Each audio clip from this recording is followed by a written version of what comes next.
The chapter name is Rosa Parks. Okay, tell me the story of the Rosa Parks. Once upon a time, there was a lady lived in America named Rosa Parks. He worked in a dressmaker shops.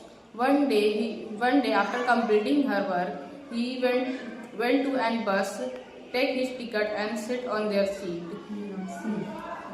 Sit. When the bus got started, the conductor ring and bell. After that, some white passenger come on the bus and the black passenger go beside the bus, because there was a rule in public transport that black passengers have to give their seat when white passenger come in.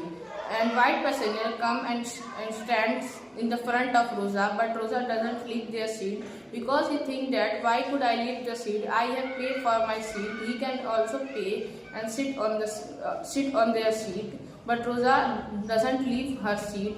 The white passenger said this to the driver. The driver also told to Rosa to leave the seat, but he doesn't leave.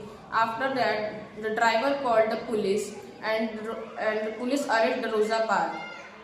First Rosa Parks go to lower court, but lower court doesn't listen the voice of Rosa Parks. After that, Rosa Parks doesn't fail. He goes to an upper American court. The American court listens the voice of Rosa, and he said that this rule is unfair in public transport and ought to be fair. After that, the American court removed this rule from the public transport, and advocate Martin Luther King Jr. also helped Rosa Parks to fight against this rule.